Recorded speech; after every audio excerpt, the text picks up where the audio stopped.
Welcome everyone. Happy to see you all here. Thank you so much for coming out on this rainy, festive day. It is definitely worth it. Jennifer is a wealth of knowledge. She's part of the Judy Kinnear team for how many years, Jennifer? 12 years. Amazing. Yeah. So that's 12 years of amazing customer service and a lot of business by referrals. Correct. Yes. So enjoy everyone, get as much out of it as you possibly can, and I'm sure that it's going to go amazingly well. Great. Good. Thank you very much. You're welcome. And Jennifer, they all have name tags. Okay. Yeah. Cool. All right. Hello, everyone. I think the first thing that did everyone put their calls and everything on the board? How did everyone do with their calls? What's the expectation? 10 per session. 10 per session? So your last session was 2 days ago, is that right? We have on today. Oh, okay. So you had a full week to do 10? Is that right? No, I think That was 10 a day. Oh, 10 a day? yeah, That's what I for 3 thought. days. So 30? 30, yeah. How much, Joe, how many did you do? Yeah, about 30 actually. Okay, all right. How many did you do? Oh, nice, okay. All right. Kevin? The whole thing or Just the last 3 days, well, like since, did you do 30? I guess. last 3 days? No. I did it maybe around 5. Okay. A little far from it. I'm just Oh, you're kind of dropping in, yeah. You're just dropping in. Yeah, Okay. I'm just, How about you? Did you do your calls? No?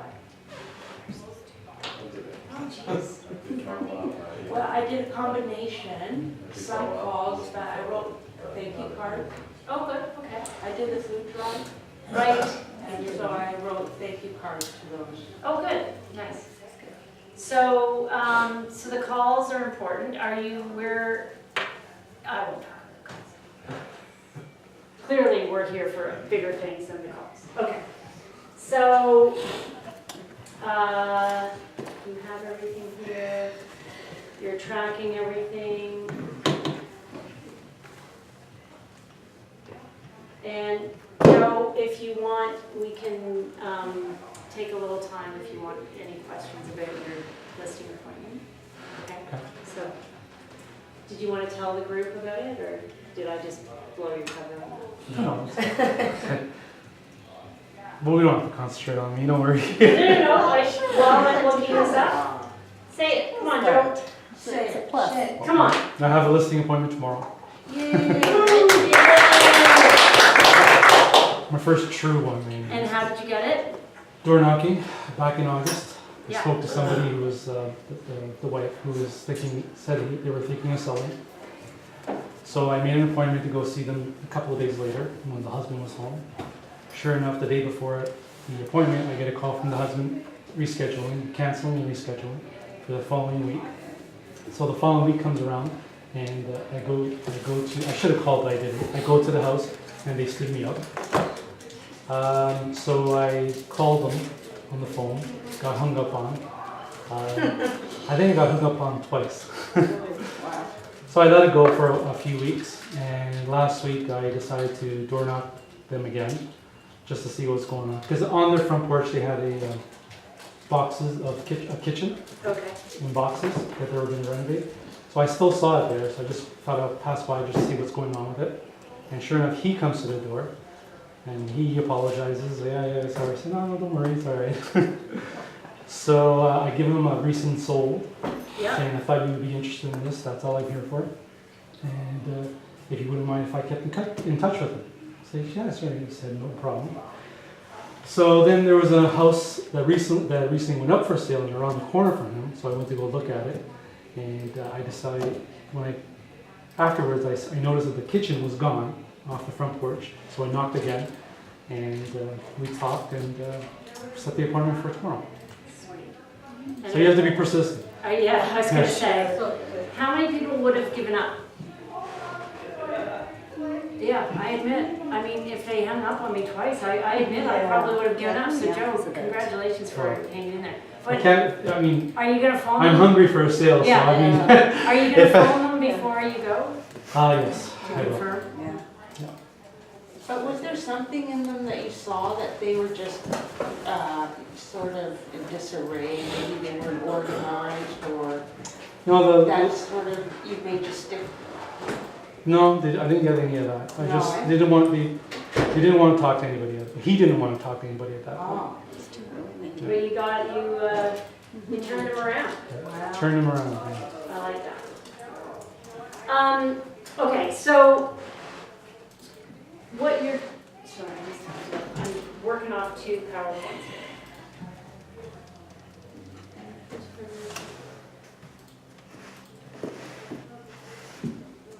Okay, so what we're working on today is the part between getting the deal and closing the deal. I have to admit, when I was previewing the material for this, I'm not a big fan of the get paid because it makes it sound like that's what you're doing it for. Like, you know what I mean? You're doing it to help the people. And once you start thinking about, I mean, yes, you're hungry and I understand. You do need to get a deal, you do need to get paid, but you try not to make it all about that. Correct? So, I don't know, I would use a different terminology personally, and we'll get back to that. But for me, it just sounds like, you know, that's the goal, where you're in customer service. So actually, the goal is keeping your clients happy, and the bonus for you is that you get paid. Does that make sense to everybody? Am I living in a dream world? No. So the contact to close process. So who has done a deal already? Okay. So we're going to be going through the process. Sort of basically, you're putting an offer. Now again, this is a little bit more American because some of the things about the conditions is not really applicable to us. So if you've put an offer in, typically what is it, would there be conditions on? Inspection, Inspection. then the mortgage, Okay, financing, yeah, okay. Any others? inspection, maybe, sometimes maybe early to move, delay moving and all. Right, yeah, okay, Deposit. right. Status report. It's a condo. Yep, the condo type status. So in this day and age, in this market in Toronto, we're talking about either having a condition with a condo, if they don't have the status certificate available, then it's going to be conditional on status. On a house, if they don't have a home inspection, a pre-listing home inspection, then you might have it conditional on home inspection, you might have a condition on financing. When would you have no conditions at all? What scenario? Multiple offers, right. So, and of course right now, that sort of seems to be the case everywhere. It's multiple offers, so we're really going with no conditions, so everyone's on the same playing field. But let's just say that there are conditions.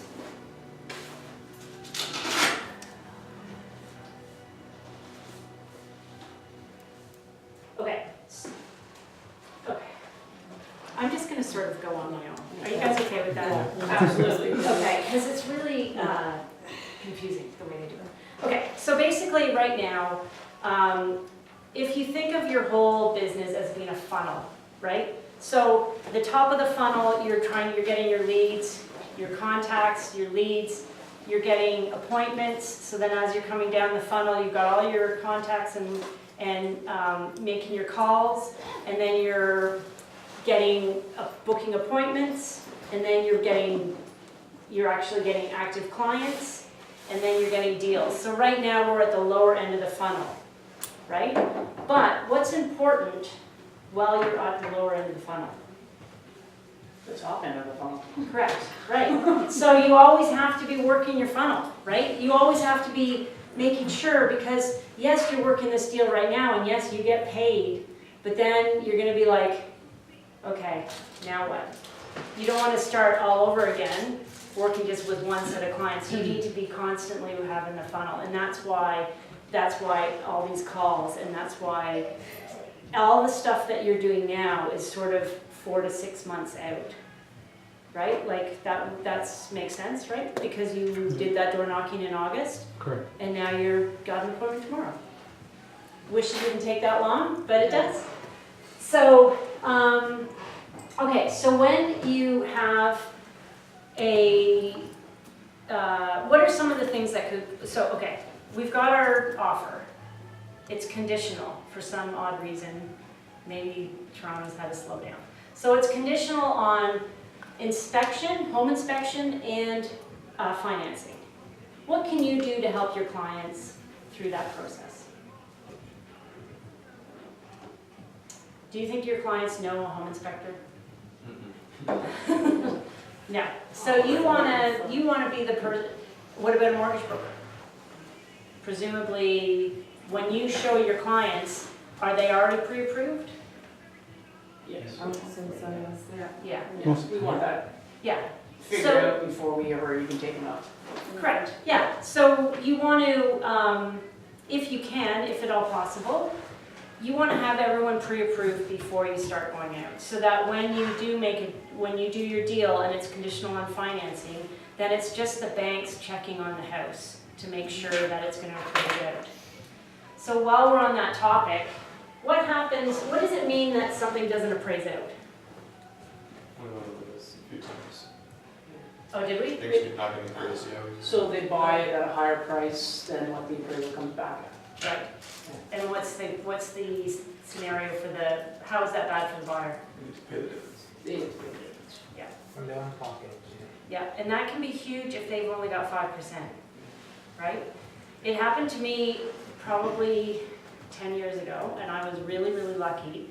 It did not appraise out. My clients thankfully had over 20% down. Sorry, they had 20% down so that it wasn't going to be a CMHC. But because of this, they then had to get an insured mortgage.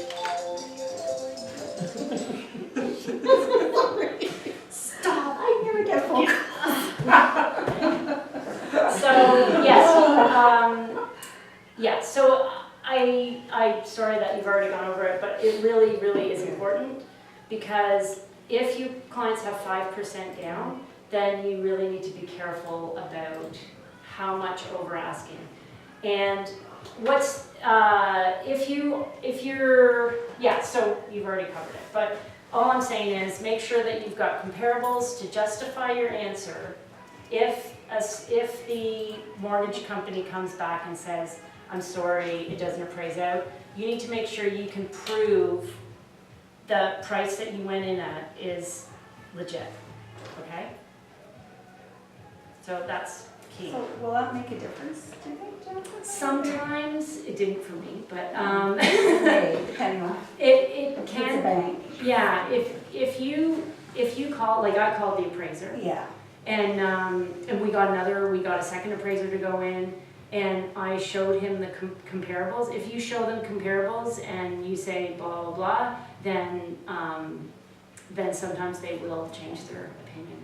But you need to fight for your clients, right? Like, that's what you're there for. Like, some deals go smoothly, but on these ones, if something doesn't appraise out, or, since you've beaten that horse to death, let's go to home inspections. Have you talked about home inspections? Not really. Okay. So what if the home inspection, so the sale of the house is conditional on home inspection. And you find that there's dampness in the basement, right? So he's used his moisture meter, there's dampness in the basement, your clients are freaking out. What are you gonna do? How can you calm your clients down about something like that? I think there's the few options there. Either that is up to the client, because if it is a seller's market, we said that like the current market condition, there's not much option, so if the client wants to go ahead, they can go ahead, but it creates a room for negotiations with the seller part that this is damnless, either you need to correct it or you have to negotiate on price so that we can do it from our end, something like that. It That's creates that room. very good point. So the answer would be different if it was a seller's market or a buyer's market. Yeah. So what would your answer be if it's a seller's market? So it's a tough market, they feel lucky to have bought it conditionally in the first place. What would you say? So, though it's a seller's market, but still, since you are working on buyer's end, you can try to negotiate for a better price in the sense like, try to negotiate a price a little bit, but in case if there's no option, then if there's multiple offers and at last if the client really likes the house and the main problem is only this part, then I think they can proceed further, but now final decision lies in the client's buyer. Right. So that's a very good point. Now, I think what is really important is setting your client's expectations. Okay? So if you are going into home inspection, do you say anything to your clients? Do you just say, okay, we're having this home inspection, like we're just going to inspect the property and then that's it? Or do you need to lay a foundation or an expectation?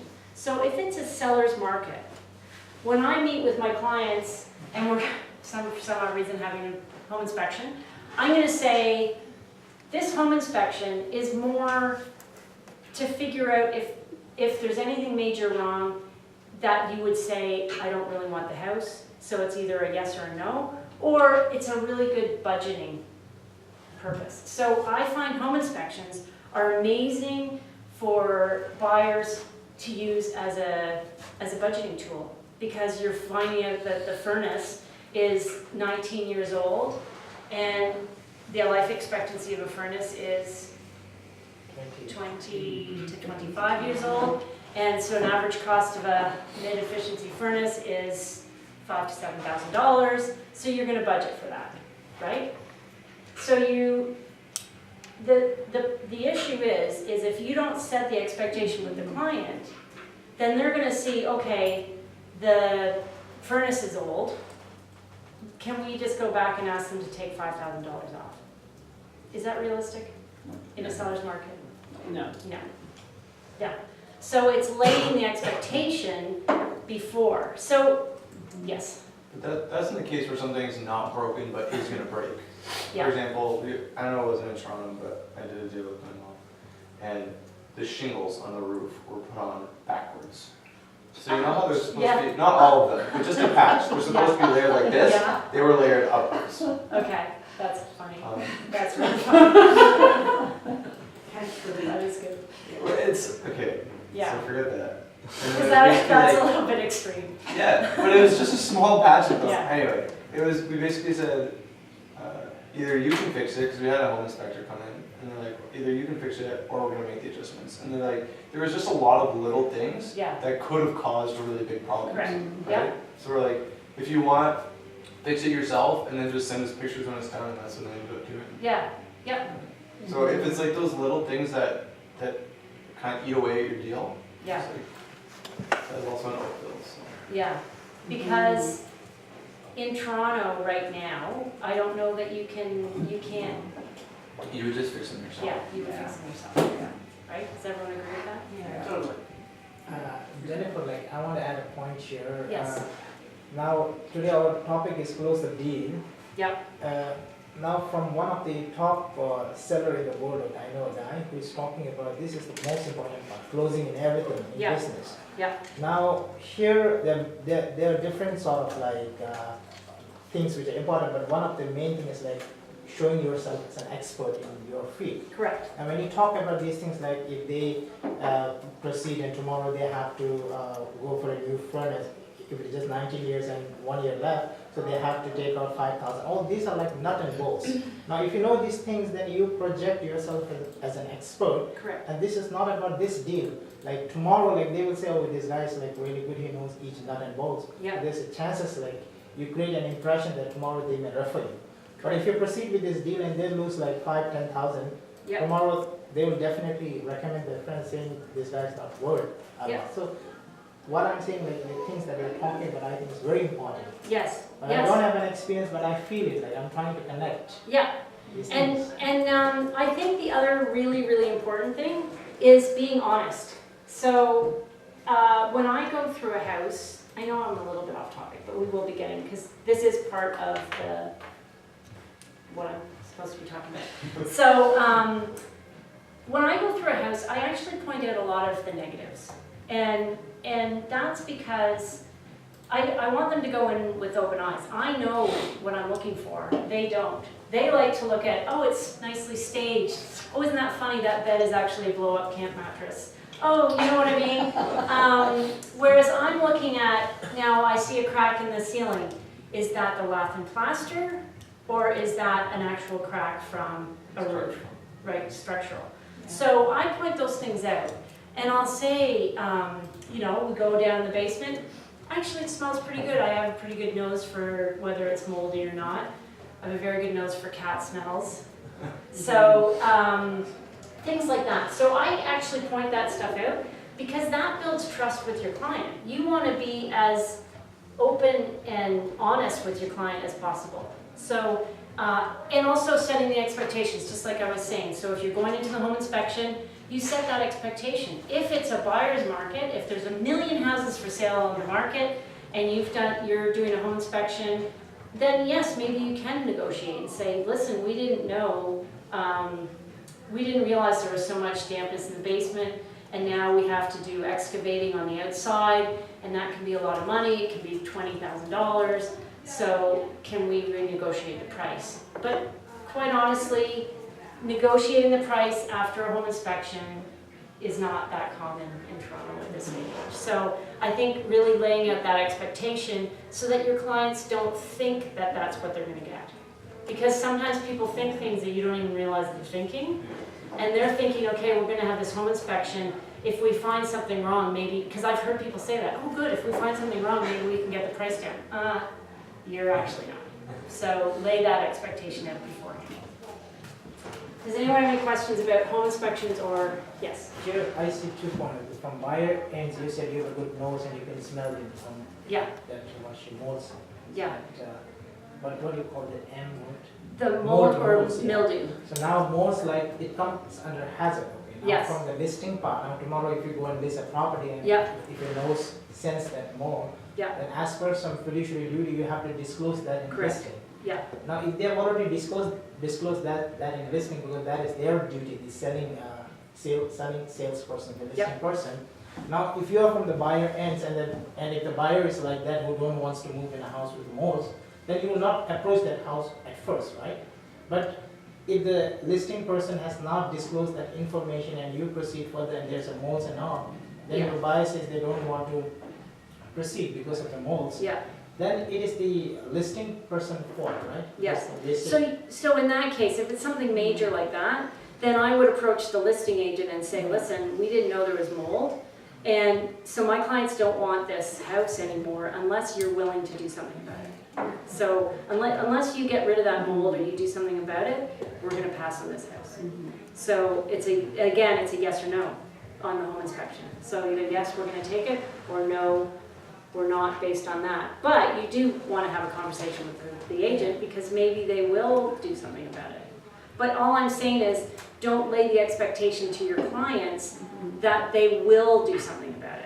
Because they may not. They may like, oh, okay, we'll find some other buyer who's not going to notice it or doesn't care. If it is a natural defect, like normal, which we can see in eyes, like that is fine. But if it's a latent, I think, which Yes. is like tough to live in that place, that it affects Oh, yeah, houses and all, yeah. then I think it's a listing person Yeah. normally duty to Totally. disclose this, right? Yeah, totally is. Yeah. So as a listing agent, if you're dealing with a house that has leakage problem in the basement, or how do you deal with it? Disclosure-wise, like how do, Well, you do say that, so I just had one fairly recently. It leaked when there was a huge storm. Like, remember in the spring we had a couple of really big storms? And in the 10 years that they've been there, it's only happened twice. But it did happen, so we are disclosing it, right? So if it happens all the time, then you might want to say you could get a quote and say, this is what happens, and here's the quote to get it fixed. My seller's decided not to, but here's the quote to get it fixed. And then maybe you reflect the price because of that, right? If you're disclosing, you want to try again to do as much for the buyers as you can, to make it as easy for the buyers, so that they know how much money going into this, how much is it going to cost them to fix that. If you disclose it, it actually builds trust for them. Correct. Yeah, yeah, especially something like big as that. It's like eyes wide open. Yeah, When do you disclose that? When they put the offer or you on the remarks? on the remarks. Like, well, no, I wouldn't do it in the remarks. I would say, if it's something like that, I would say, you know how sometimes you see, talk to listing agent before writing up an offer? There's So something you would there. put that in the remarks. I wouldn't blatantly put in the remarks, you know, if But that's it's a in the good basement. tip though, talk to listing agent before Yeah, because writing. then if you're about to write an offer and you call the listing agent, then the listing agent's gonna go, listen, I just want you to be aware, there is dampness in the basement. We do have a quote, blah, blah, blah. There is So- an area here on Santa Maria Cuesta where I live, because I live there, I know that, right? But people who don't live in the neighborhood and just moving there, they probably don't know that every time that rains hard, Yeah, the house gets flooded. yeah, Most of the properties there, they have problem with the backup wall. right. So I'm thinking, okay, if I have to sell one of those houses, what am I gonna say? Yeah, that's what you have to. Because I know, because I Because you live know. there, and every. If you didn't know, it would be a different. years or so, it does happen, Yeah. not, I mean, every time, but Yeah, how do you disclose that, like before, after, during? yeah, I would do Not it. after. Not after, yeah, before, definitely before. But you know what, the other thing is, Toronto has a lot of rivers running underneath it. There's a lot of areas around here, I live in Leaside, and right now they're having trouble building a condo because there's a huge river that keeps, every time they do something, it fills it up again. There's High Park, near High Park, there's a river running underneath the houses. Medland, a lot of the houses are crooked, I don't know if you've noticed that, and that, I think that was because when they initially were built, they settled and they're wonky, so you probably know that. No, I didn't know Oh, yeah. Yeah, like sometimes you feel like you're walking like, you put a marble and it would just go vroom. So, okay, totally off track, I don't even know. Okay, so, let's say now we've done the deal.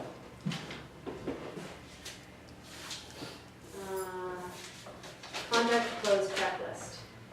So,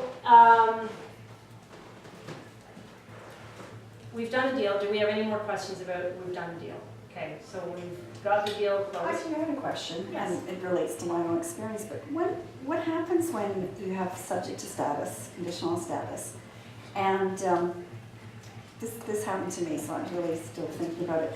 You give five days for the condition because you have another condition. Yep. And the lawyers, so we get the status right away, send it to the lawyers right away, Yep. same day. They wait till the last day Yeah. to look at the status in the afternoon, Yeah. and it's due up by 6 o'clock that night. Yeah. And they finally get it back to the buyers at 4 o'clock, 4:30, and they've red flagged a few things.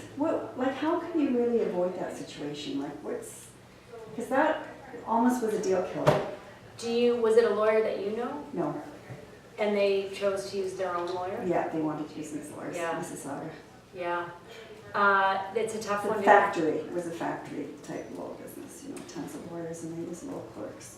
Yeah. And they So- just red flagged them, that's it, and I had to deal with the issues, and I had looked at the status myself and actually did some work on it, so prepared for when they got it back. So we were on the phone till almost like the time where it was up.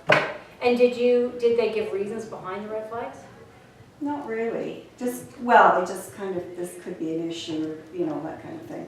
Nothing really, they didn't make a recommendation either, I guess they don't. Yeah. Do they usually make recommendations? No, they didn't. They No, just- they'll just say. I was a law clerk, so a really young, Yeah. Yeah. guy just doing the thing. And were you able to talk the? I was, but it took, a lot? we were on the phone, it was a whole family, it was like 4 different opinions. Yeah.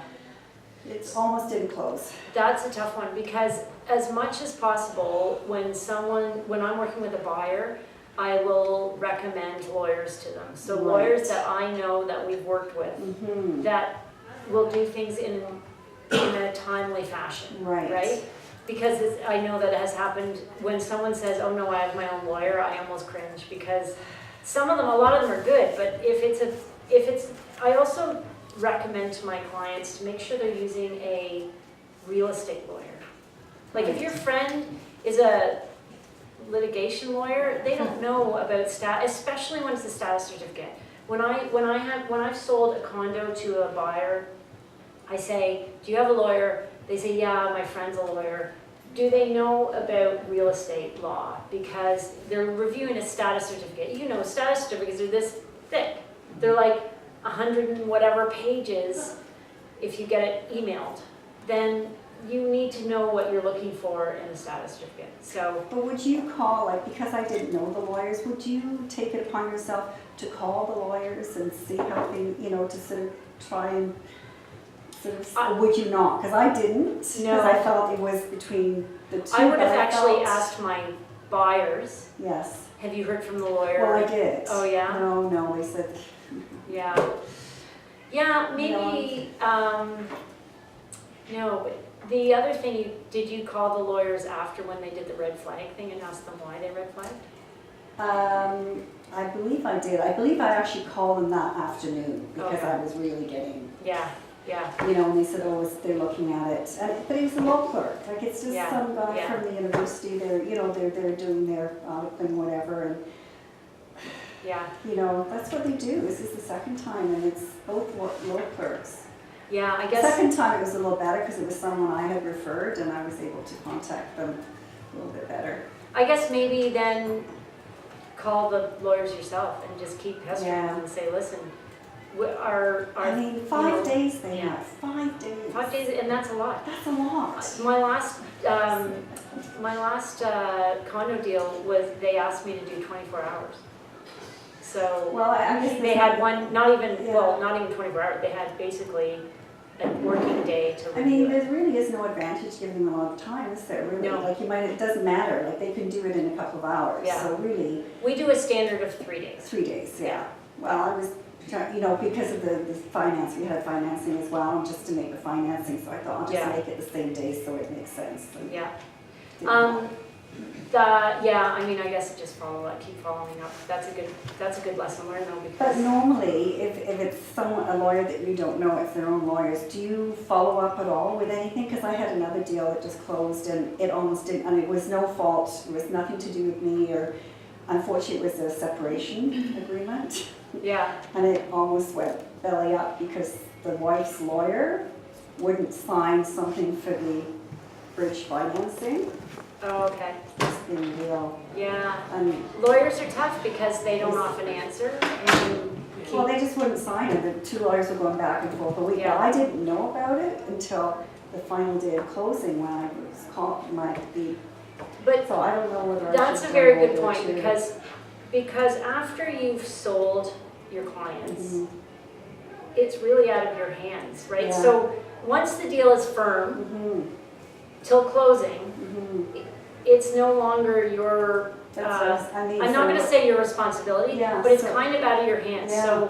So then what's your job between the deal firming up and closing? What's your job then? Do you have a job? Do you have to do anything? You need to support your clients. Yeah. And yeah, I guess you have to keep, And so what I did this time, just to be sure, yeah, I did call, I called the lawyers actually, and did call them and just made sure everything was okay, just when the title search was going on, like, it was just to keep Yeah. abreast. And and what happened was we had to order new status. oh, because it was past 30 days. Right, it was a long closing, so that's the other thing, it's usually, so I ordered it and I paid for it. Do you usually, is there any kind of rule there, or? So, that's a good question. So when I'm listing something and I think it's gonna sell quickly, then I will order the status. Right, well, yes, Because right now, Yes. condos are selling really fast, right? yes. But if they, before, they would sit for a little bit longer. Yeah. So I wouldn't necessarily order the status until after, because it has to be 30 days.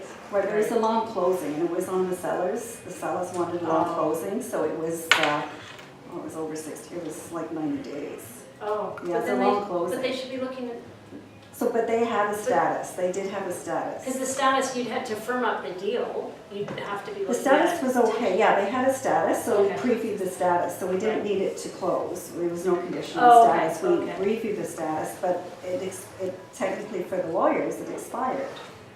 So in that case, do That seems the odd. lawyers organize, Yeah. like who does that? That's the lawyers. Is the lawyers? Yeah, So I guess if I hadn't called, they would have just done it themselves. yeah, yeah. Because I know there was another case in that previous case where the lawyers actually, the buyer was telling me that the lawyers said they need a new status and they were trying to get me to.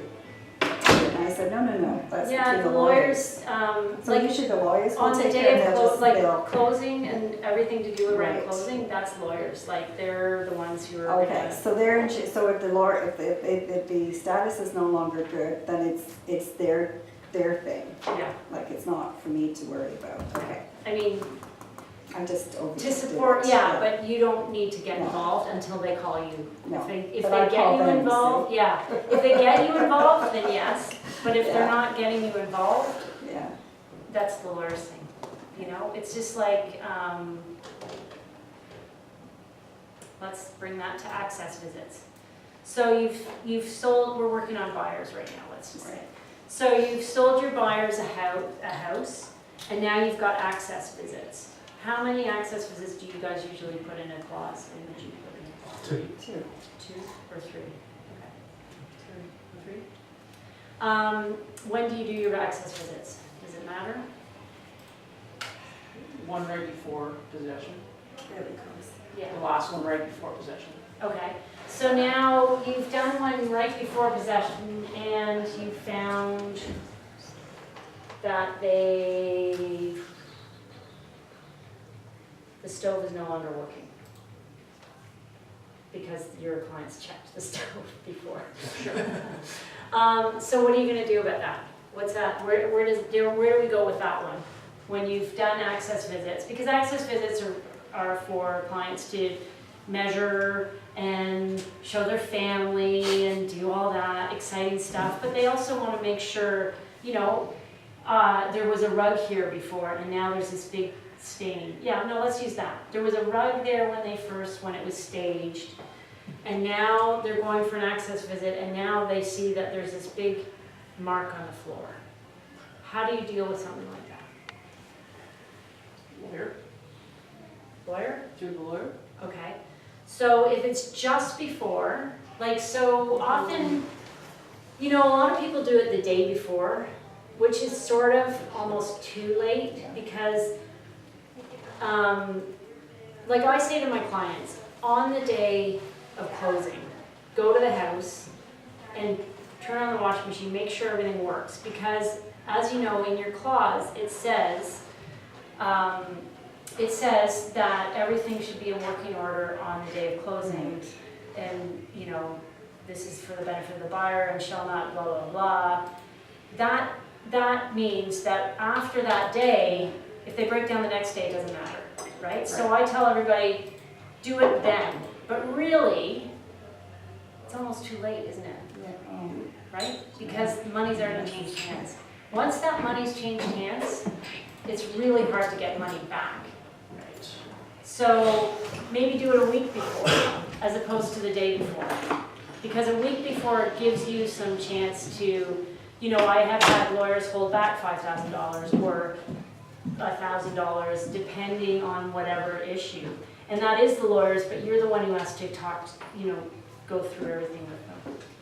Personally, I try to talk to the agent first before you get the lawyers involved. So maybe I call the listing agent and say, listen, I know you had a rug in the middle of the living room, but there's a huge mark there.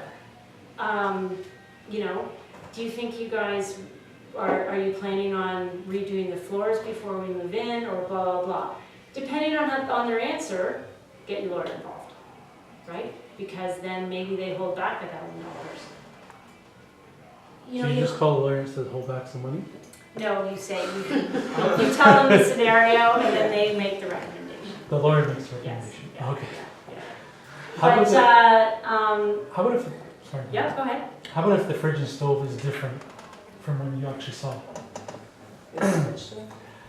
Yeah. Technically you're supposed, not technically, but it's a good idea to put the model number and all that. Yes, Say yes. that. But They say sometimes that. they happen so quickly Yeah, that you don't have time Yeah. to do that. So let's say on the day of closing you find out that they swapped out the appliances. What can you do? yeah, What was because there's a there's not like a lot you can do, because Specify. you've said inclusions, refrigerator, stove, blah, blah, Yeah. blah. Or stainless steel refrigerator, stainless steel Yeah. stove. If it's still a stainless steel refrigerator and you didn't write down The model number, the unless you model write down number. the And it's so model funny, because I know in number. the courses they say write down the model number, but They do. I know, Yeah. I can't imagine doing that. That's sort of one of those things that, in theory, in the course, it sounds like a great thing. But in the heat of the moment, when you're writing up an offer, like, are you gonna write down the serial numbers of every appliance when you do showings? Because when you're doing a showing, and then they're like, oh yeah, I wanna offer on that, I gotta go back to the house and write down the serial numbers. Yeah. It doesn't seem realistic to me. Well, picture.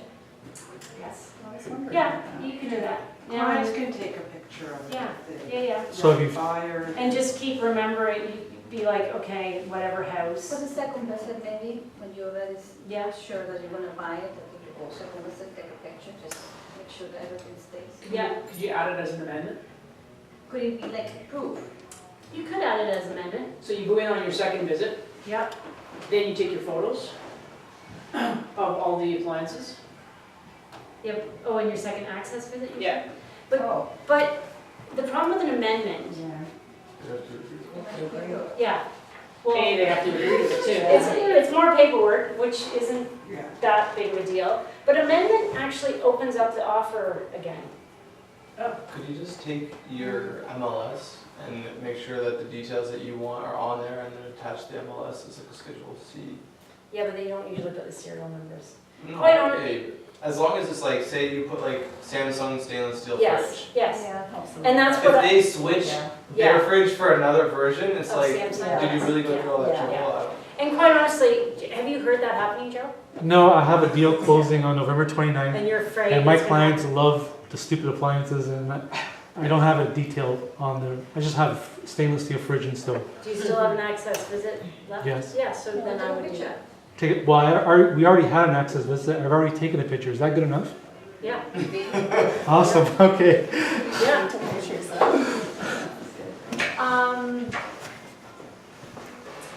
Where are we? Okay, so in the process, you've got a firm deal, you've done your access visits, right? What if you want another access visit? You've done 2, you still have some more stuff. Can we do anything with that? Or is it 2 and, if you put 2 in the offer, is that it? You probably negotiate another one. Yeah. Do we have to do an amendment for that? I don't think so. If you call the lawyer, or sorry, call the listing agent, you can probably make that happen. Yeah. So don't be afraid to call the other agent.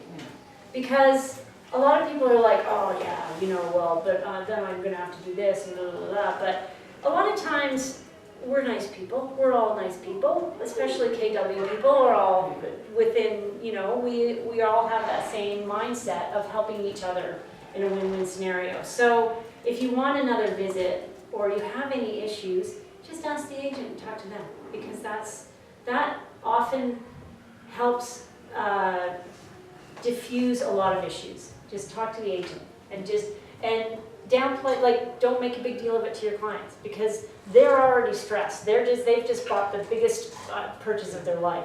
So you want to try to make it as easy as possible for them. I have a question. If you sell this property, you don't know that it doesn't smell like any mold in the basement or anything, it looks okay. Looks good? And in a month or 2 months after, they get this water flow in the basement. Yeah. What do you do? What, does anyone have that, had that scenario? Does anyone know what they do in that situation? They call me. Yeah. And what did you say? I don't know what to say, but what happened? But nothing, we got flooded. So there's that sort of buyer beware, that's tough luck, tough, you know, you Can I can't really do call it. the other agent and say, you didn't tell me that you guys had problems with the flooding? If they didn't disclose it and you never asked specifically, if you're ever in doubt, ask specifically, has They this did have basement one, ever flooded? Sump pump? Okay, They they did have had, sump pump in the basement, and I Yeah. think the sump pump stopped working, because they probably, yeah. had some issue before. Yeah, well, I'll tell you one quick thing about sump pumps, is that if it doesn't have a battery attached, then it's sort of useless in a big storm, because often in a big storm, your power goes out, so your sump pump's not gonna work unless it's attached to a Well, if battery. there's a sump pump, it should be your first indicator that there's a possibility that there's Yes. water in the basement. However, every new build now has to have a sump pump, so, Renovation. so it doesn't necessarily, I mean, I guess they just keep It's going older. deeper and deeper on the, yeah, but if it's older, It's an older house though. But quite honestly, after a couple months, there isn't a lot you can do, because it's just buyer beware. If you specifically asked, have you ever had a flood, and they said no, and then suddenly there's a flood, you can phone the agent and say, listen, it flooded, you had said, and they were like, I didn't know that, it's never flooded since we've owned it, there's nothing you can do. You But know, you I could be there for your clients and say, here, I've got a couple of people, here's numbers that you can reach to, have a look. No? That's so right. Yeah. You can. Because you care. Because you You care. care. Yeah. Yes, so in We that, care about the pain, never mind good, content. good answer. No, so in that That's not scenario, good. yes, That's not I would good. say, here's a list of waterproofers or Reliable. whatever, yeah. So in your kit of all the stuff that you have, you've got your real estate lawyers, you've got your mortgage brokers, and start to gather tradespeople that you really like, and then have a list that you can send to your people. So if they do have a issue with the roof 2 months later, sorry, I can't help you, but here's the name of the person. You know, when I was doing my calls, I called my client, it's been like 3 months or 4 months since they closed, and hadn't talked to them. No, I guess it had been a year, I hadn't really talked to them, so bad. And I'm like, so how's it going? Like, you know, I know it's been a while since you moved in. How's it going? Oh, yeah, well, we had to completely waterproof the basement because there was so much moisture in the basement, and the walls were like crumbling.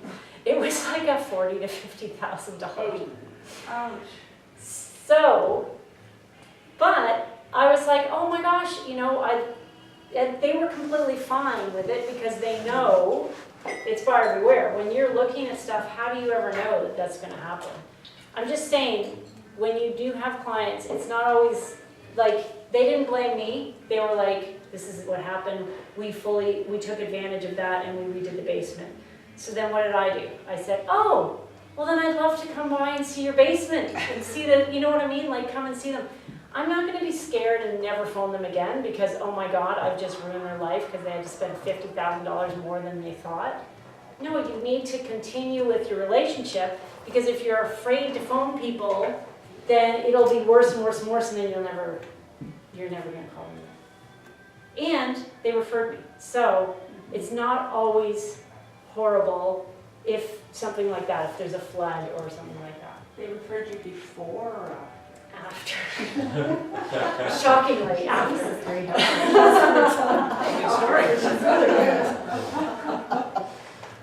And people who I totally messed up their, that the house didn't appraise out, they actually sold with us and bought another property.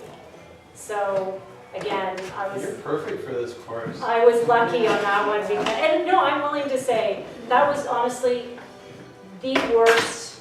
You know when you have those nightmares, that was my worst nightmare. And it actually worked out well. And if I don't mind telling you, the seller,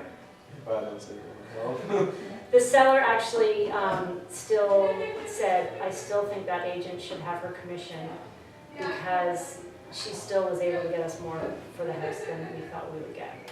So, because I thought they were going to take my commission away, right? Like, I was giving them my commission to try to help pay for the Oh, the one that extreme didn't difference. appraise? Yeah, for the extreme difference. And the seller said, we will reduce the price by $30,000 because they were still getting a good amount more and they still gave me my commission. So I don't know how I came out of that one, but I lost a lot of sleep and I sweat a lot on that one because I was so worried for my clients that I just ruined their lives, but I didn't.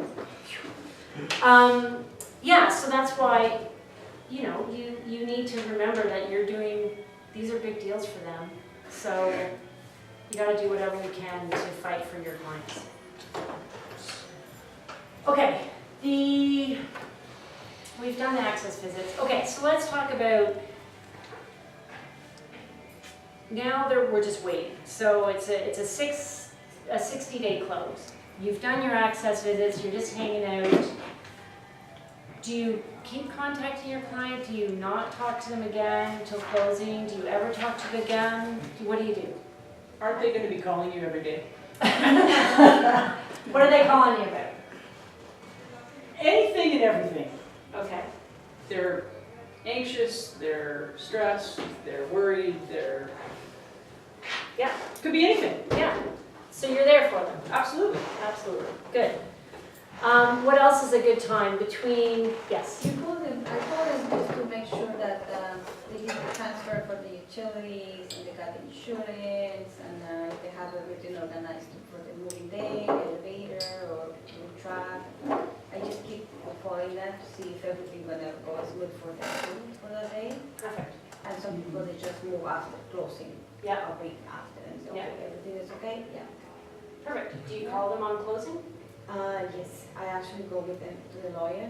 I take the time to make sure that they got the key, Oh. and Wow. congratulations, and I'm happy for them, and I sort of until the last minute just to make sure that they get the key. Yeah. Once your key, okay, now you're free to go. Yeah. Enjoy your house.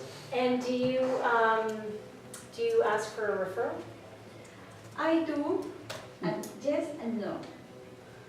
It's been kind of tough, but yeah, usually they do. Yeah.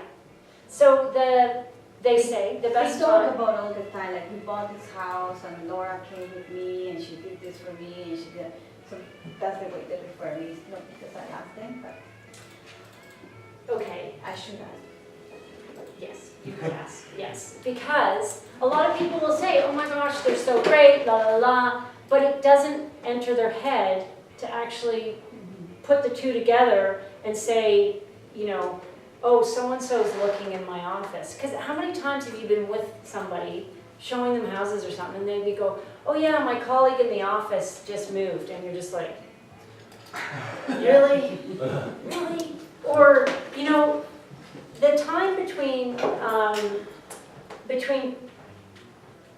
the firm deal and closing, that is such a great referral moment. That's the time when you're asking people, like on their access visits, right?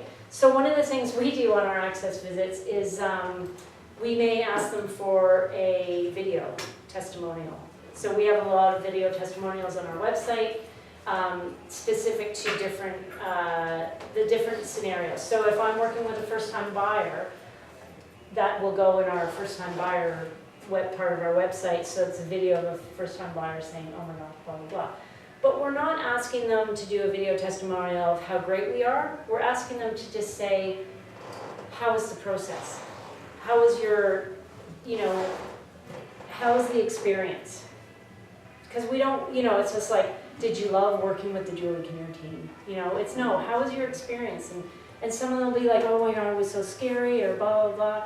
But asking for a testimonial or a video testimonial or during an access visit or on one of your catch-up calls, just checking in, to your point, saying, okay, have you booked your lawyer?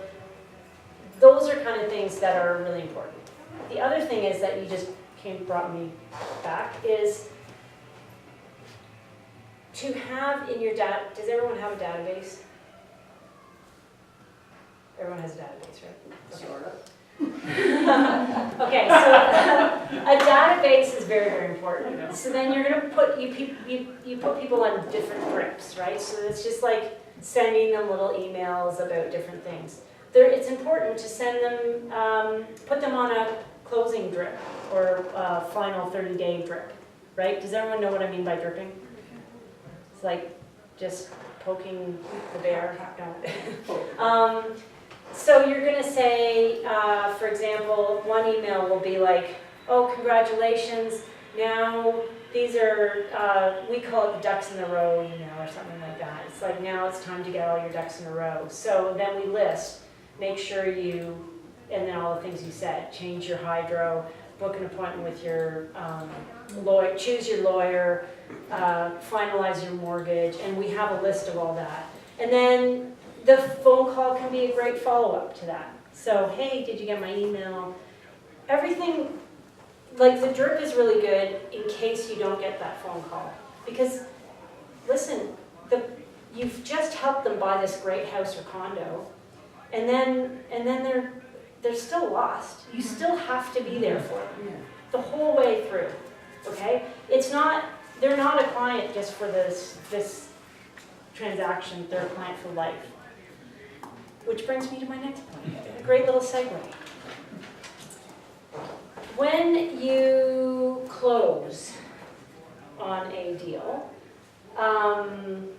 so you go to you're there when you close. Do you do anything else? Is there anything else that you do for your clients when they close? Gifts? Maybe. Little anything? Maybe it's on the 1-year anniversary. Okay. It's hard. I find it hard for me to do it, To do a gift? to do the gift. Okay. And I mean, it's not like I do so many closings, Yeah. right? But I mean, for the ones that I had, for example, this year, it's been tough because people don't move right away. I was thinking to give something to them, like, let's say, like a dinner night or something Yeah. in their own place, right? Okay. To buy their meals and for Yeah. their family. Yeah. And it didn't move until like a week, 2 weeks after. Right. So I got it to do something else. Yes. Or leave something for the day that they come to the house. And I'm thinking, what am I gonna, it's hard. Yeah, It's yeah. just- It's just hard, like I'm not used to, right? So- Yeah. So if you have a system in place, It don't help.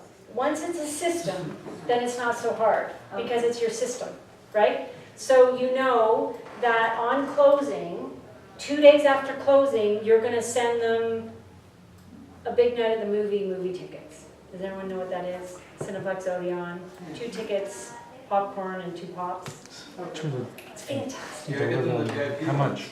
The VIP. Alcohol. With the alcohol, yes.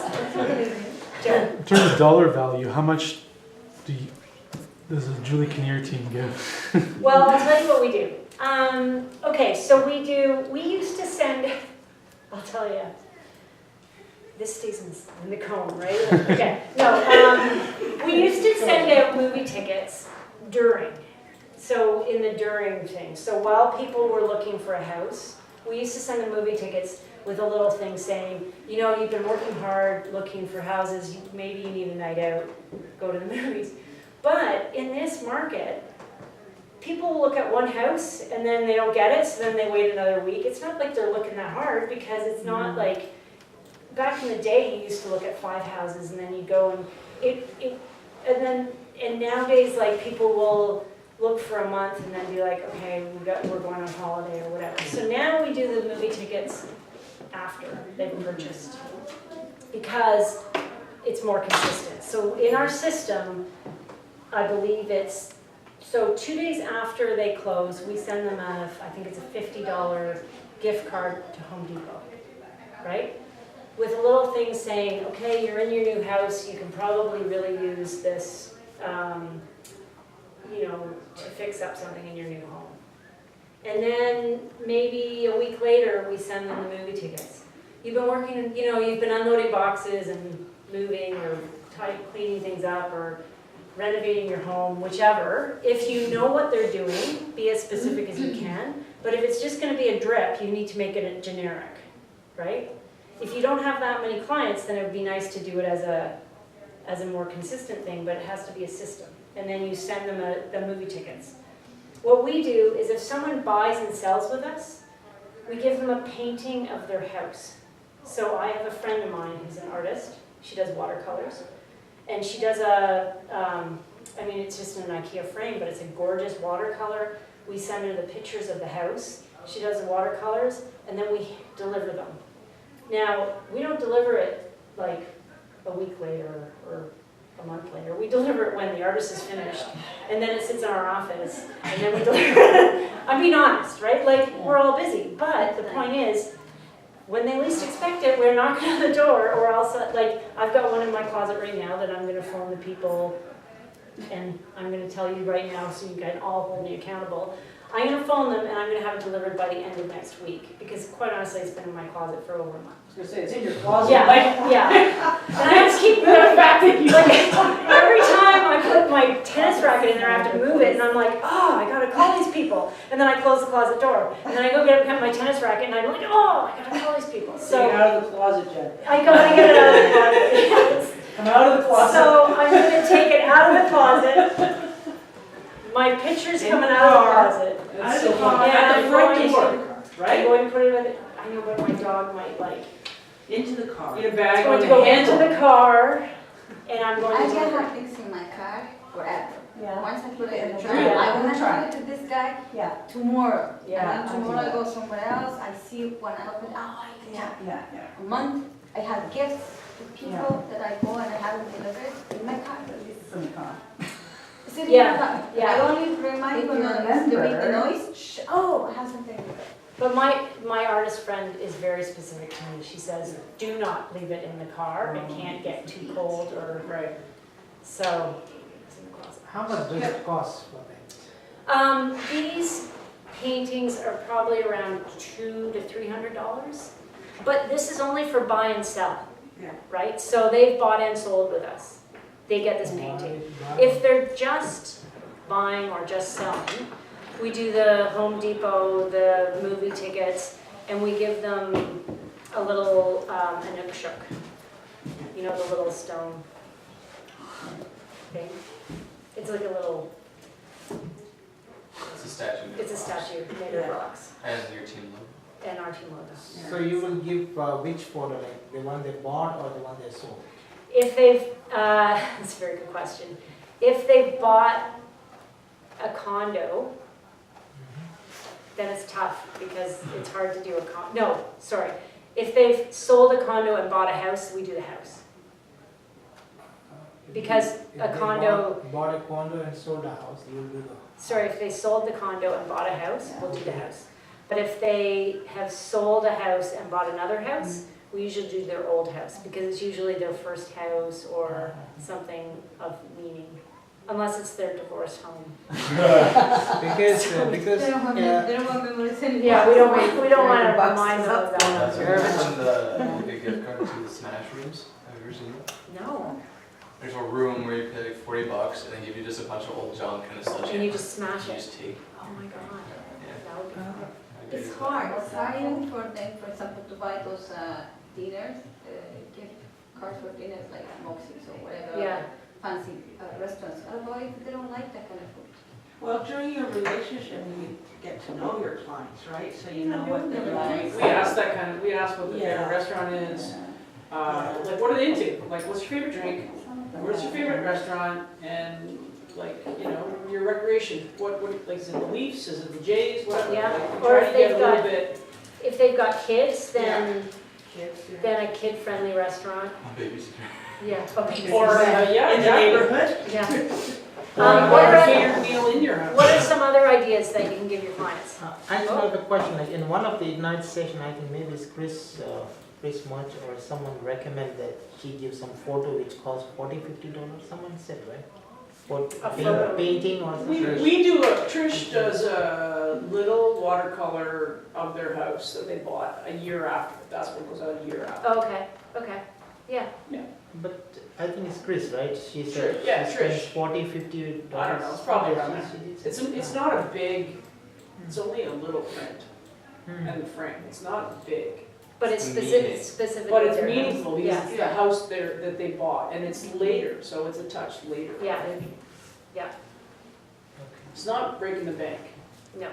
So for just buying, you about $100? Is that what I'm hearing? But it's totally up to you. No, I know it is. Yeah, I just 'cause have no I've clue.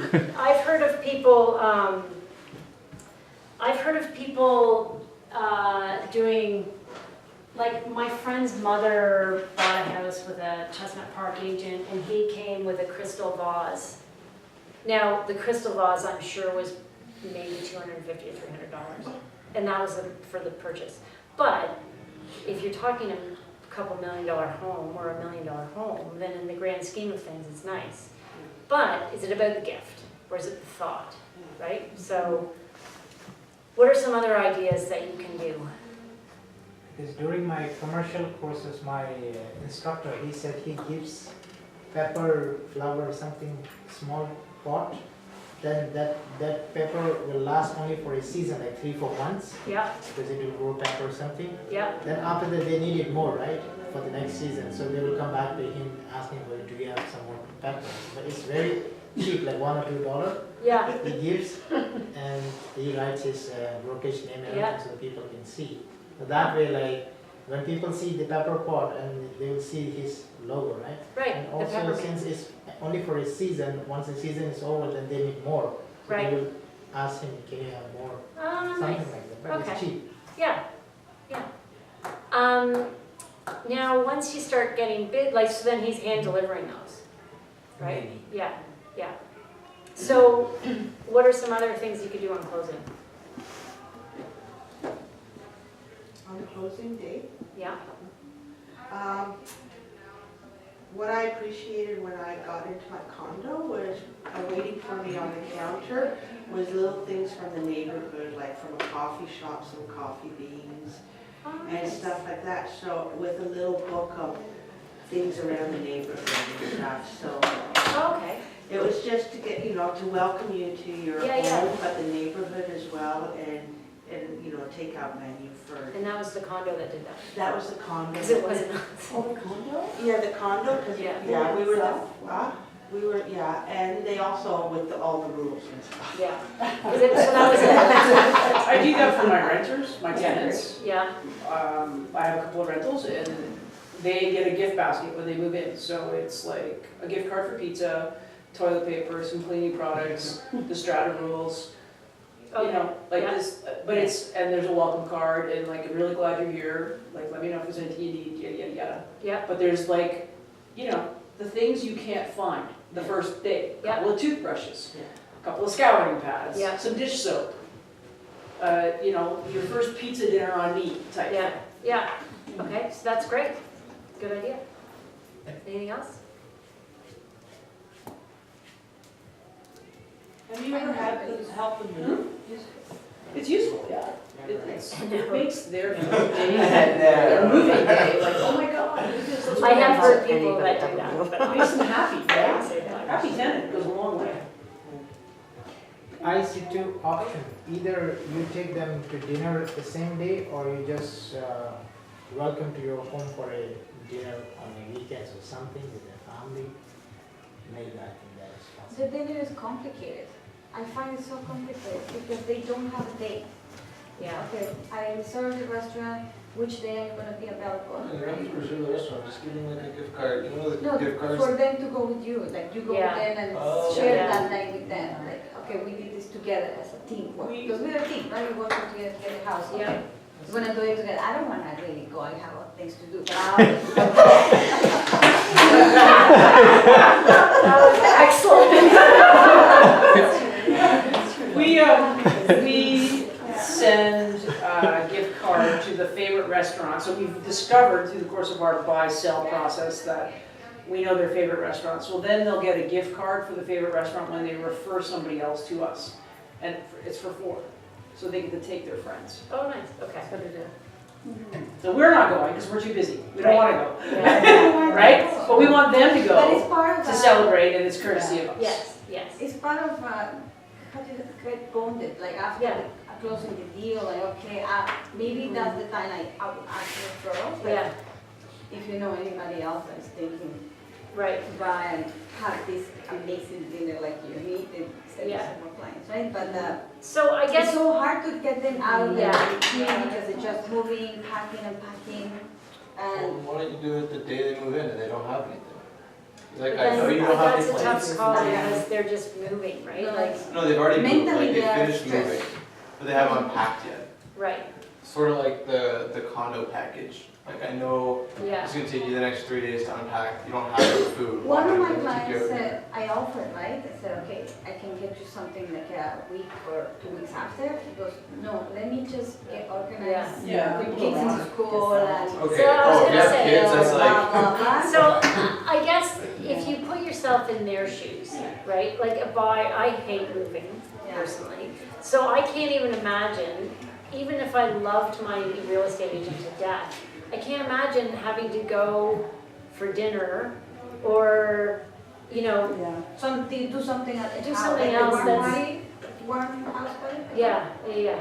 housewarming? Yeah, Yeah. okay. Yeah.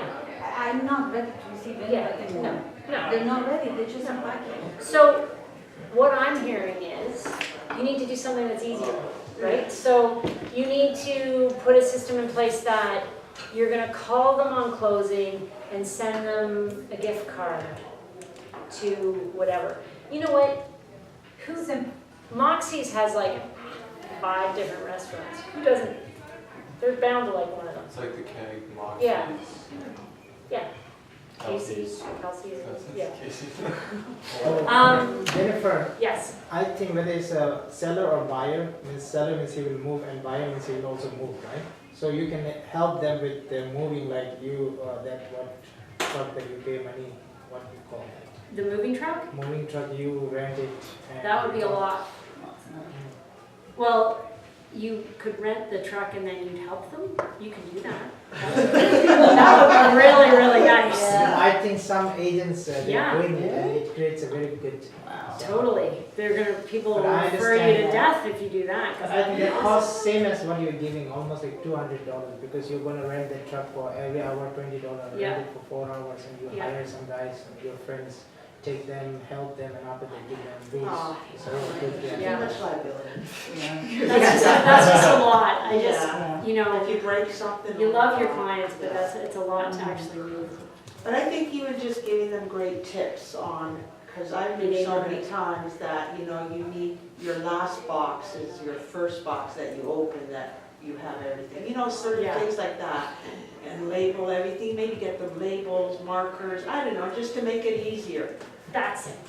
Yeah. So, when someone's moving, you're moving out of your rental into your new home, you want to tell everybody, I guess nowadays everyone just sends an email, right? But what about moving cards or stickers? They're, you know, doing address labels with their new address on it.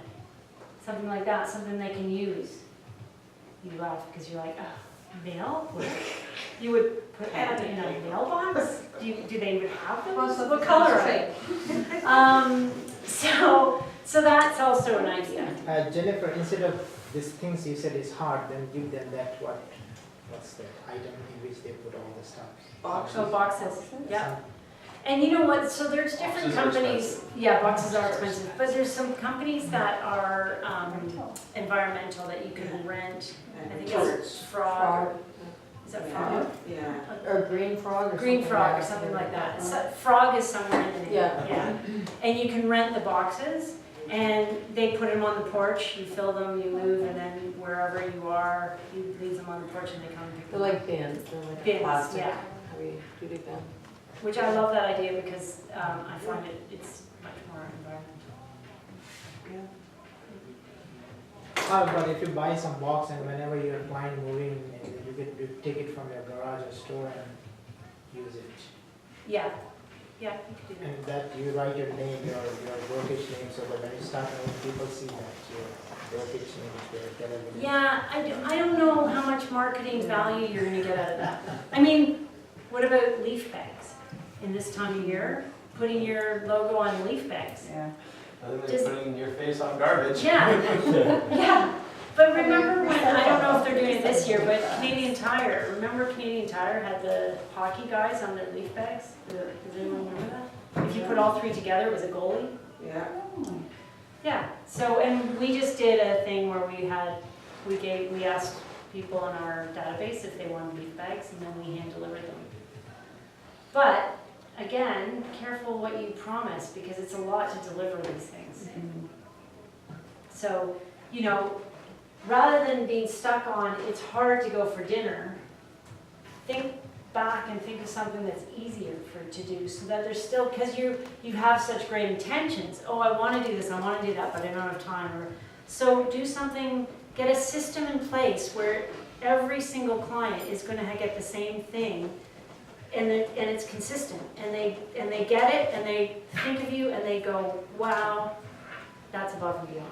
One of my clients, I went there to give the key. We went to the lawyer together, okay? So I said, here's your key.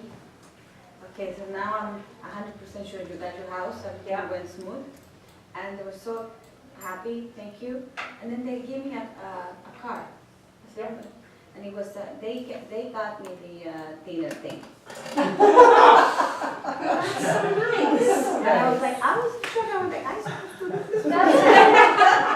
to do this. Well, that's fantastic. That is awesome. That is awesome. I was like, I was so amazed. I was like, Yeah. It's so funny because, you know, we get the commission, right? Like, but for some reason, when someone gives me a gift, I'm always like, oh my God, I never get gifts. It's so great when you get a gift.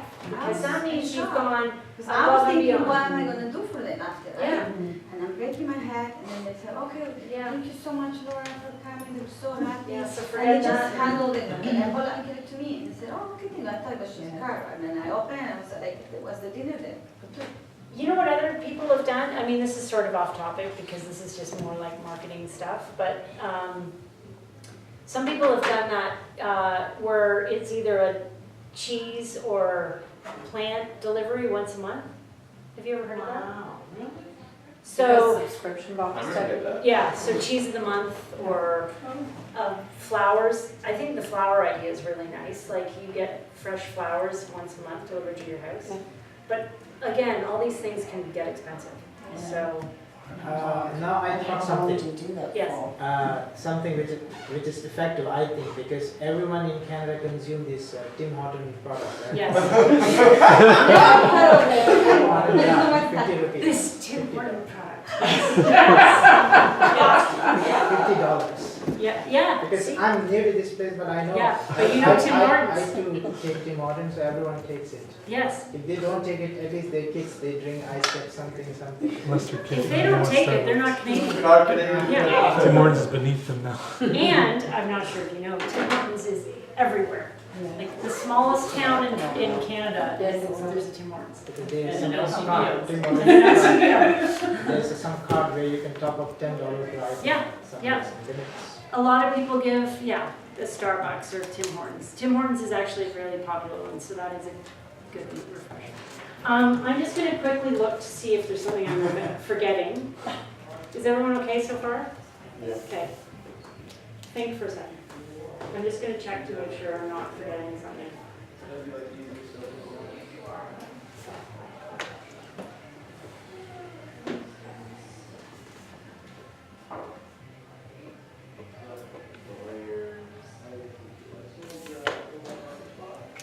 So can you throw some light on this, now you're talking about this deal, right, close the deal, which you're talking about overall transaction. How about like when you do cold calling or something, what do you consider as a close? Because that is also a close, right? That's obtaining an appointment. So you're not closing a deal is getting a firm offer and selling it, right? And closing is the completion date. So that's when the deal, when the sellers, the title of the house is moved over to the buyers get the key and they move into their house, and then a week later you get paid. So So that's the closing. And my question is, like, when you start a conversation, Yeah. now if you go out of the boundaries, like now you're in conversation and the person says, I like hunting.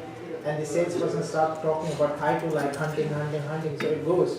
Now the topic is out of the boundary because your purpose to make call is to get some appointment or something, so that is the close. Now instead of closing, Right. you go out. So what do you think, like, do you have any Okay, but is it so bad if you start talking about hunting? If you start talking about that, I don't like you. They talk anything.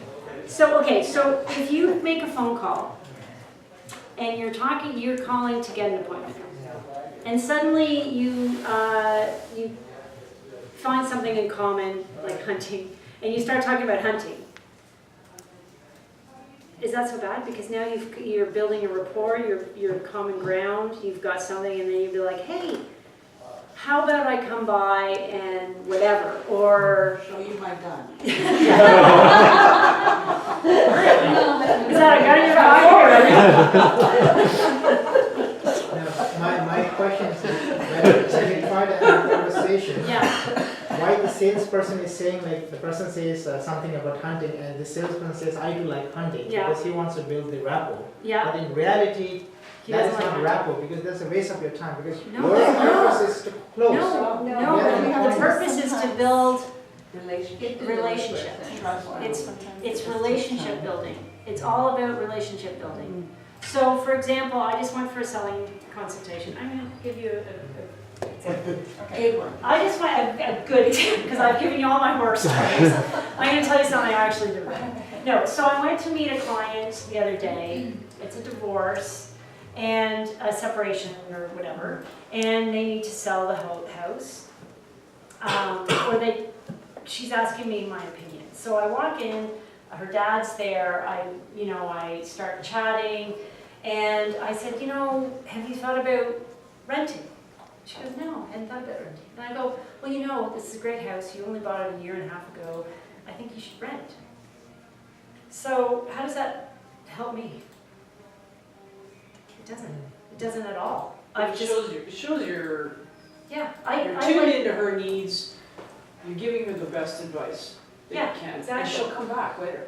exactly, because I did give her the evaluation, but when I gave her my evaluation, I said, but I really think you should rent, because it's best for her. It's best for me if she lists it. Of Right. course. Of course, it's the bonus would be awesome if she listed in the spring, right? That'd be fantastic. But what's best for her and what's going to get her the most money is if she can work it out with her ex and they can still own it together and rent it, that's what's best for her. And I reiterated that, and I'm sending her lease, I'm sending her how much a house like her that size would lease for, so that they can sort of explore that side of it. If it doesn't work out, do you think I'm going to get the listing? Probably, because unless her ex fights her on it, but because I've told her my honest opinion. When someone asks for a opinion, do you think we should top up or sell? And why did you suggest the lease? Just because she can get more money? Because they bought it a year and a half ago. Right. They didn't really do very much to it, Right. and it's in the annex. Okay. If she sells it, they will barely make enough to, they will make enough to cover the real estate fees and everything. Right. But it's in the annex, it's a gorgeous house. If she keeps it for 5 years, the appreciation would be unbelievable compared to the 1 year. Like, Right. it already appreciated in 1 year, but only enough to cover costs. Right. Yeah, imagine if you kept it for 5. Yeah, Like, just if she think- kept it think for longer 5, term. yeah. So, in my opinion, what's best for her was these. Yeah.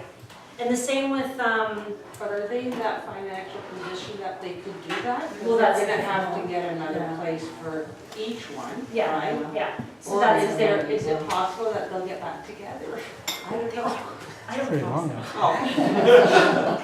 I actually did that experiment in my head because I was thinking younger people when they just go to university and they're looking to buy, if you had, say, 2 people with an equal amount of cash and one who's going to buy and one who's going to rent, I was curious at what point does buying become more profitable in the long run? Because there's a lot of expenses associated with owning real estate. Yeah. You have to pay land transfer tax when you get it. There's the carrying costs like maintenance and everything, property tax. And then when you go to sell it again, you have to pay a commission, unless you're gonna do it yourself. And I found that for a condo at least, it was about on the 4th year is when you actually netted positive after all of those costs. Right. Whereas if you had rented, you would have lost money, but you'd still do positive, assuming they both started with like say $100,000. But if you're renting, what do you have? Nothing. You have a roof over your head. Right, but if you buy, you've got equity, you may have debt. But what I'm saying But is it's if you good bought a condo and sold it after 3 years, you Yeah. would be negative. You'd be out money. Right, so don't sell it after. Yeah. Yeah. But I'm saying if you Yes. want to move, Yeah, I see what you're saying. But presumably, in Toronto, it will have appreciated some, right? I calculated 5% a year. That included appreciation. Okay. Which is the condo? Yeah. So then they find either a cheaper condo, or, like, you know what I mean? At least they're still, Yeah, but that's what I mean. If you know what your plan is for the next 5 years, and you're like, okay, well, my job is this now, and this is going to be my salary, but I know I'm going to be making X amount in 5 years. but even if you don't know that, like, even if you don't know that, you can rent, like, if you're gonna go travel for a year, or you're gonna do whatever, you can rent your condo, you can do whatever. The point is to always get them in the market and start building equity, Yeah. you know? But then you have to keep, Well, yeah, I mean, you could and sell that's it, just a but you're right, that's liability what that you're you saying. have, right? Gosh, that's not the right thing. That's Yeah. really. But it is what's best for them. Think about it. It isn't No, what's it's best not. for them. Because if you purchase, like, But now, say, no matter what, if you, like, after year 3, you need to sell, and you Yeah. can't, otherwise you'd be out money. You have to take the so- option of selling off the table now. right, And what if that's not possible for that person? right, Renting would have been the better option. because if they, right, but you wouldn't know that. I know, but they might, is what I'm saying. So based on their needs, Okay. you see what I mean? But when we say need to sell, it's not because you need to get the money out for something else, or what is the, depends on what you need for selling this too, that's the. I see, I don't know The that there's motivation ever, is the most important part. yeah, I mean, you always want to do, you wouldn't argue with them, Yeah.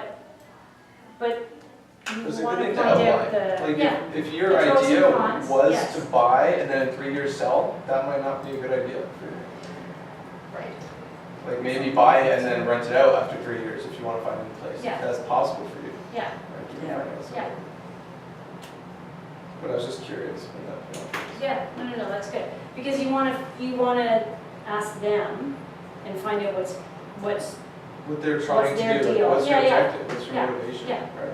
That would be more like investing, like somebody wants to buy a condo now and sell I it know, one I year. didn't take like capital gains and taxes into that, Yeah. because if it was an investment Yeah. property, yeah, it'd be way worse. yeah. So from this meeting last week, if she did decide to, if they did decide to rent or lease, is that something you would do? Yeah. Or- Yeah. Yeah, you would take that on? Yes. And, okay. Now, when you met with her for a couple that is splitting, do you, and is there matrimony involved? Yeah. Do you have to meet with both at the same time, or how does that work in that situation? So she's meeting just with me and he was meeting with his own. With his own, okay. So what if they do this, what you call this, organization? No, we would, I guess that they would have to make a decision. I mean, I suppose we could co-list, but I think they would just make a decision, yeah, who's gonna list it. I heard, if you remember in the other class, he said that she got her own real estate agent and the guy got his own real estate agent and they kind of And cooperate. they did co-list. I never heard that. I There- have no idea how it works. but, Yeah, I've seen some co-lists. How does this work? I- In terms I- of commission?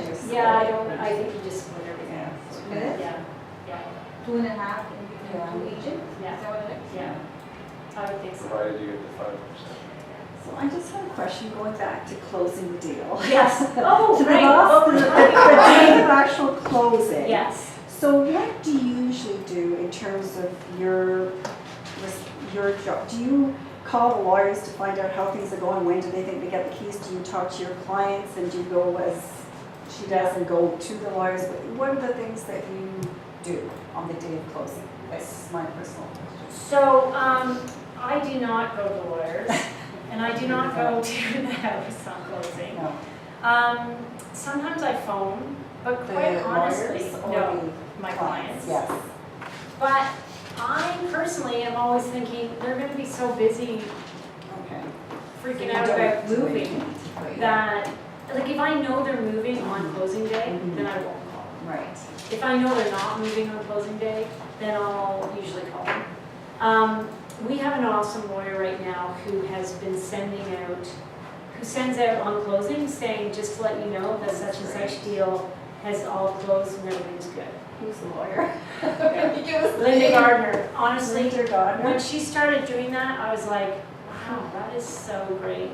Because, quite honestly, I wouldn't know whether things closed or not. Well, that's the thing. Is How it would you usually know? the end of the day, banking, like 5 o'clock or something? So it's when the lawyers get the money and the title has been transferred.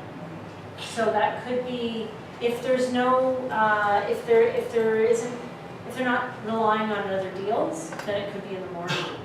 But what sometimes happens is if there's a buyer who's selling, if there's a seller who's buying and that seller bought and they all need the money, Yeah. all those lawyers have to wait for that money to transfer, then that money to transfer, then that money to transfer. In that case, if it's a long chain, it can be like, Yeah. by 6 o'clock is when they're supposed to make I was like 4 hours notice, literally. Yeah. Because I sold mine, I had to be out Yeah. by noon, but I wasn't gonna get my condo until 5. Yeah, And it's like, wow. I think it has to be by 6, Yeah. I guess. Really? I Yeah. know. Yeah. No, but I mean, so you can't even, so to talk to your clients about what could happen on closing day, like Yeah. you could just give them a rough idea of what's going on depending on the. Yeah, just say, the one thing to clarify with clients is that sometimes they think it's to do with you. Right. So it's all about the lawyers. It's all about, you don't get the keys until the title has been transferred, and that's really, it depends on the lawyers and the mortgage, getting the mortgage transfer and stuff like that. I do occasionally facilitate the key situation. Yeah. Okay, so what would you do? Pick So up from- sometimes I'll leave the key in the lockbox, give them the lockbox code, or I'll, if the lawyer's close to me and they're not, I'll go pick up the key and meet them the next day. Things like that. This is for the buyers. Yeah. Right. So, yeah. Do you usually just ask them and say, can I help you? Is that how you approach it, or do you just? Yeah, I'll usually phone and say, have you met with your lawyer? Oh yeah, we just met with him yesterday. Everything's, and I say, is everything squared off with the keys? And they say, yeah, we're picking them up with the lawyers. Then I say, okay. Okay. It's a great opportunity to put your keychain on there. It would be a good opportunity. But I guess the thing is, if you're new and you don't have a lot, like, I certainly have time to go to my closings because it's not that busy right now. But I also don't want to lay an expectation to my clients that I'm not going to fulfill.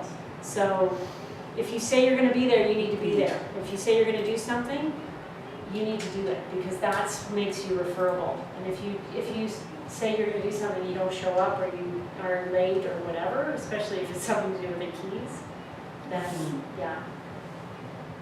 I remember having one client, they bought and sold, so they were waiting on the front lawn of their new house, and the lawyer didn't have the keys yet and stuff like that, and all of their, the moving trucks, right? Like, they charge you so much money just to have it sitting there. So they unloaded everything onto the front lawn. And he's like, and so I'm calling him, and I call him and I go, what's going on? He goes, oh, we're in. And I go, you got the keys? And he goes, kinda. And I go, what did you do? And he's like, I cut the lockbox. He got bolt cutters and cut the lockbox off. Now, thankfully, I was the buyer, so it wasn't my lockbox. But he basically cut the lockbox off, got into there, got the key, and went in the house. And I was like, okay, I didn't talk to you. That is illegal. So you don't want to know about it. So there's certain things, if someone tells you something, I haven't talked to you, I'll talk to you tomorrow. Yeah, so, yeah. Because then it's not technically their house yet. All right, I'm just gonna continue checking to see. Think of questions? Other mistakes I've made, anything like that?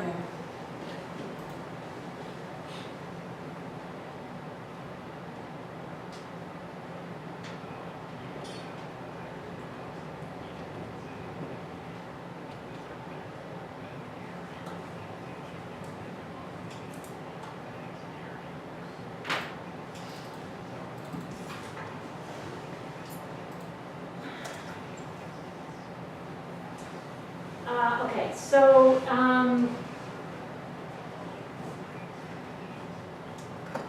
we want to make sure that we are providing great customer service for your clients. So setting up some sort of a drip plan between finishing the deal and closing. Think about if you want to give them a gift. Think about helping them with supplying suppliers. So if you know moving people or packers, we've got a woman who is a declutterer. She helps people declutter. That kind of stuff. That's all very important to the buyers and sellers as well, because they, especially downsizers, they need to get their shit out. You know. So getting paid. Let's just touch on that for a second. So the reason I said at the beginning of the class that I don't really like that terminology of getting paid, because there's sort of a golden rule in my books about commissioning. What do you think that would be? Or Don't count on it. Right. Never count your chickens, right? Oh my God, seriously? No, that's not the expression. Don't count your chickens before they hatch. Yeah, before they hatch. Oh, thank God. So that's If the I'm important using part. terminology that you don't get, then I'm in trouble. The hatching is the important part. I know, but you're supposed It's to. abbreviated expressions, you don't worry about that. So. I got it. Thank you. Okay, so I know when you first start. So I've been in commissions sales, like obviously I've been doing real estate for 12 years. It wasn't my first job, contrary to popular rule. But I've always been in commission, and so commission sales is one of those tough things because it's so easy to have a client looking at a house and being like, oh my God, that's a $800,000 house. What's your commission on that? Anyone? Means the buyer is asking the question. 160. It's like 200. No, that is not. For a 20,000. 20,000 divided by 2. What's the commission? What commission do you get on an $800,000 house? 40,000. 40 If it is 5%, it's 40,000. Yeah, but what do you get? 20,000. 20,000. Before taxes. Yeah. And fees. Commission. I just wanted to see if anyone was like, I know. So it's easy to say, okay, oh my gosh, if they get this, then I get $20,000, right? You don't want to think that way, right? Do you think that way? No. Do you think that way? I don't even know how much I make. Because I'm not hatching my chickens before they're laid. So I just, so the getting paid, obviously it's fantastic. It is the Icing on the cake. it's your job. It is the icing on the cake. I'm just gonna start using terminology. Don't look a gift horse in the mouth. That's awesome. It is, and it's not important to see how much money you want to make. It happened to be my first deal because I wasn't thinking how much money did I get. I was just talking about the percentage. It's 5% over 800,000. Okay, and Yeah. it's 40,000. Yeah. So if she asked me for a discount, she goes, give me 1% discount. Right. 7%. Okay, sure. Oh, That's sure.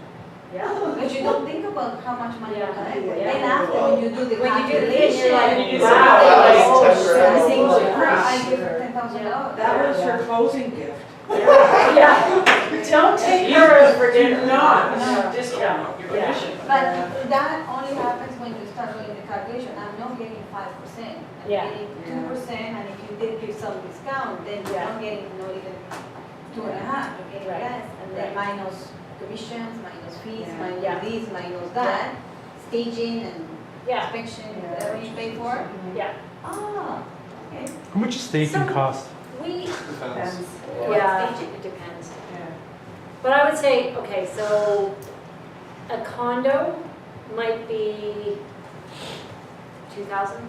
If you're doing the whole, like a one-bedroom condo, $2,000 to $3,000, depending on the stage. I wanna say like A month.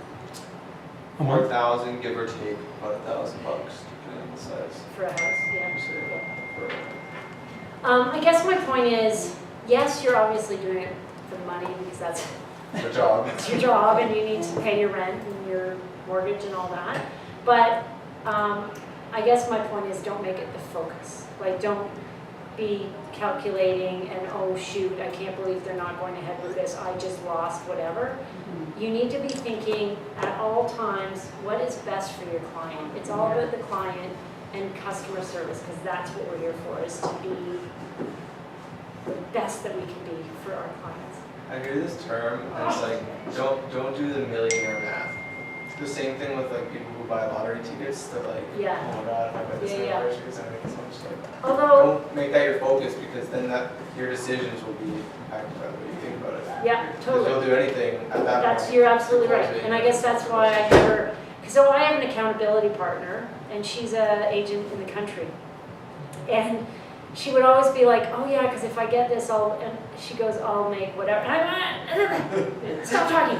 I don't want to hear that. I don't want to know like what you're going to make. I want to know how are your clients feeling about it? How are they? Because it's not about that. But to your point about the lottery thing, the person who won $1.3 billion, what do you do with that? Are you going to buy an island? Buy real estate. Islands are way cheaper than that. They only get a little bit in the States, right? Yeah, they get half. They get a little bit, which is Yeah. billion, half a billion. Yeah. I Also, buy a plane You're and gonna spend an it. island. also when And you then talk check about how much money or how many deals you make last year, I never thought about it when I started real estate.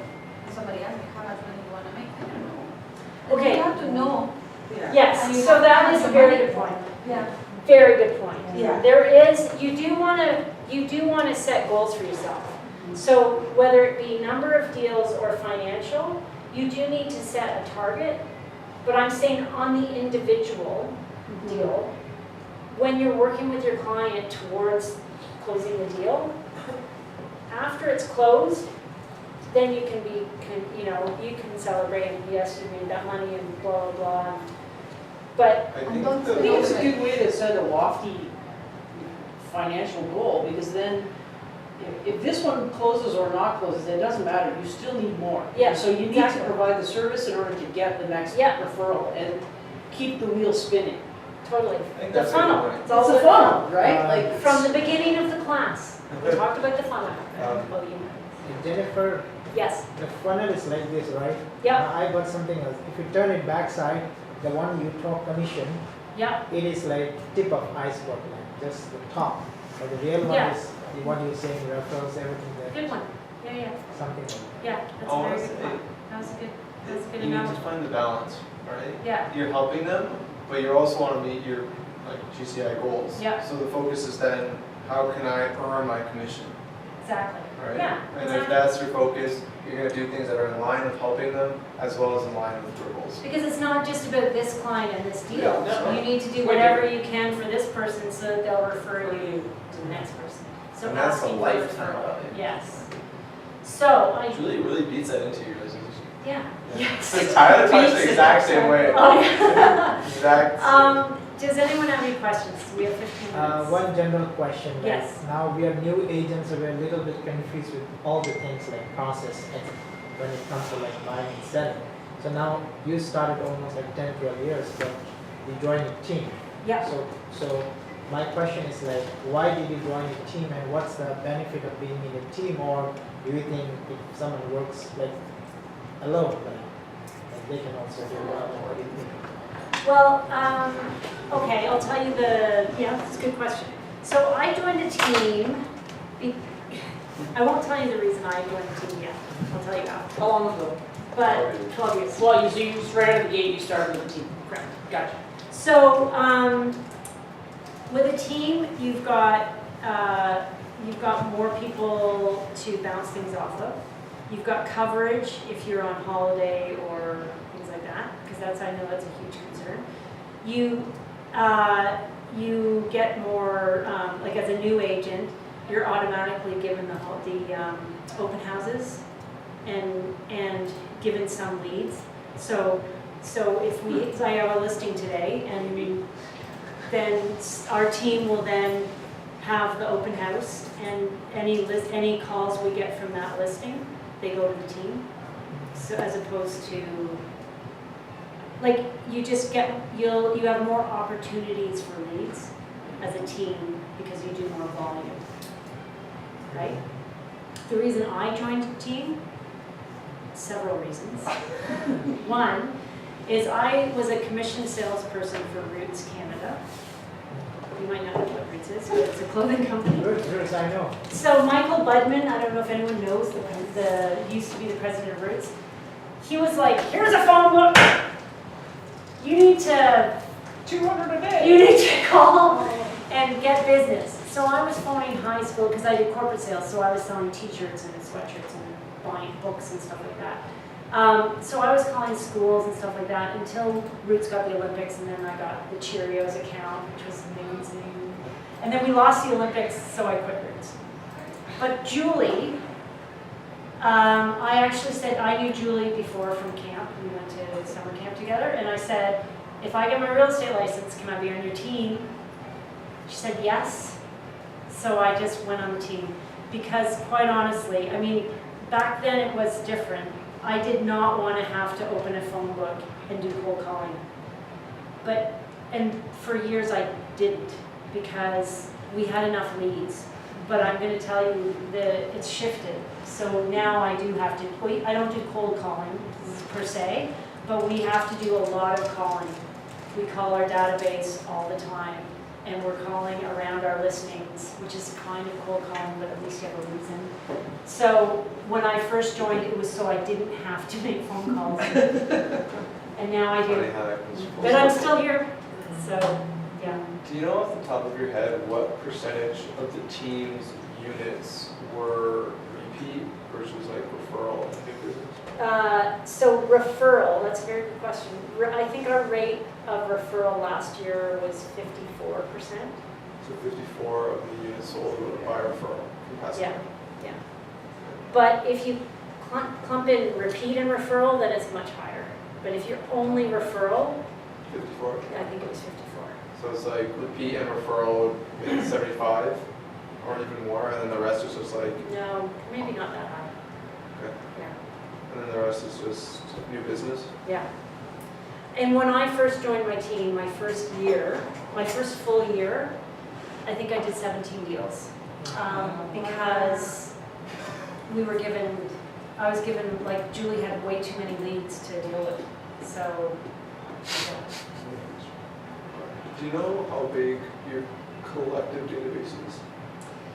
All the agents on the team. So, our collective database, so if you were to, that our active clients is probably close to 1,000. For everyone? Yeah, but our database has 17,000. Yeah, but that's, those are some people who have moved out of the city or don't work with us anymore, or worked with us at one point and now work with someone else. We just leave them in there just in case, but they're just sit there. So you know, what was your total units I guess last year? Total units for our team, I think it was 96. It's like 10%. That's good. There's 4 of you that are selling? Any other questions? Thank you. All right. Are you supposed to fill this in? Yep. Do you do that? Supposed to be in the hopper. Yeah.